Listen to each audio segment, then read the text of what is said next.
তো দর্শক, বর্তমান বাজার এবং পারিপার্শ্বিক যে অবস্থা সেই অনুযায়ী সব থেকে যে বেশি গাড়িটা সেল হচ্ছে বা গ্রাহকের যে চাহিদার পছন্দের যে শীর্ষে যে বাইকটা রয়েছে সেটা নিয়ে আজকে আলোচনা করতে চাচ্ছি। সেটা হচ্ছে যে এফআই ইঞ্জিনের BS6 125 অর্থাৎ SP 125।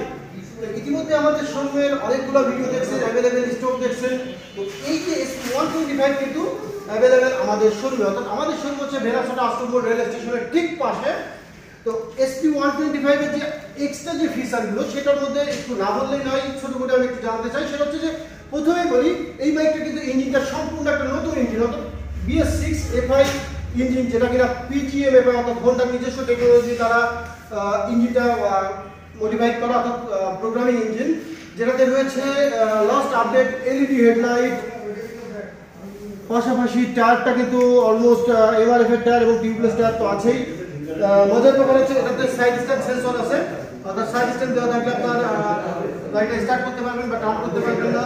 টায়ার সেগমেন্টে যদি চাই রিয়ারে, তাহলে কিন্তু এই টায়ারটা কিন্তু 100 সেগমেন্টের টায়ার, অর্থাৎ MRF এর 100 সেগমেন্টের টায়ার, নিউ আপডেট এটা, যেটাতে খুব চমৎকার একটা ফুয়েল ট্যাঙ্কি, যেটা 12 লিটারের ফুয়েল ট্যাঙ্কি, পাশাপাশি ইঞ্জিন অন অফ সুইচের একটা রিকমেন্ড ছিল, সেটা তো অলরেডি আছেই ইতিমধ্যে যারা পেয়েছেন। ড্যাশবোর্ডটাও কিন্তু খুব চমৎকার একটা ড্যাশবোর্ড, যেটাতে অনেকগুলো সিগন্যাল দেওয়া আছে, অর্থাৎ অটোমেটিক সেন্সর ইউজ করে। এটা হচ্ছে ECO ইকোনমিক রেঞ্জ, অর্থাৎ আপনি কোন রেঞ্জের মধ্যে গাড়ি চালাচ্ছেন সেটা দেখার জন্য।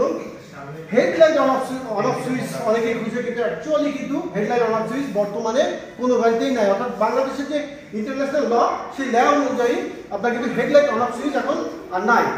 এখন হচ্ছে যে AISO অটো হেডলাইট অন, এরই একটা বিস্তারিত ভিডিও আমি নেক্সট কোনো ভিডিওতে আপনাকে জানাবো।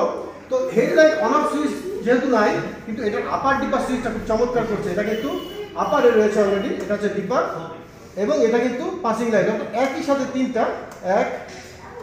খুব চমৎকারভাবে আপার ডিপারটা ইউজ করা আছে। তো দর্শক, এই বাইকটার সবচেয়ে মজার ব্যাপার হচ্ছে এটা কিন্তু মাইলেজ, যেটা বাংলাদেশের প্রেক্ষাপটে খুব বড় একটা বিষয়। সেটা হচ্ছে যে এটার mileage official 68 kilo per litre, এবং অলমোস্ট সর্বনিম্ন যে মাইলেজ আমাদের বুয়েট টেস্ট বা বিভিন্ন টেস্টের অনুযায়ী 68 কিলো পার লিটার। কার্যক্ষেত্রে এটা 2-4 কিলো বাড়তেও পারে, 2-4 কিলো কমতেও পারে, তবে নর্মালি 68 কিলো পার লিটার আপনি মাইলেজটা পেয়ে যাবেন। তো ফেব্রুয়ারি মাস ভাষার মাস, ফেব্রুয়ারি মাস ভালোবাসার মাস, ফেব্রুয়ারি মাস বসন্তের মাস, সব মিলিয়ে যেটা বলতে চাই সেটা হচ্ছে যে এই বাইকটার প্রাইস কিন্তু এখনো পর্যন্ত ফেব্রুয়ারি মাসের আজকে 3 তারিখ, তো 3 তারিখে আমি যে প্রাইসটা অ্যানাউন্সমেন্ট করতে যাচ্ছি সেটা হচ্ছে যে এটার বাইকের প্রাইস কিন্তু এখনো পর্যন্ত 1,65,000 টাকা। অর্থাৎ ঈদের আগে যদি আপনি কেউ বাইক পারচেস করতে চান, তাহলে কিন্তু অবশ্যই খুব দ্রুত আপনাকে এই বাইকটা কালেক্ট করতে হবে। এই প্রাইস অর্থাৎ 1,65,000 টাকা হলে কিন্তু SP 125 এর 4টে কালার, যেটা কিনা red, silent blue, blue and black, প্রত্যেকটা কালার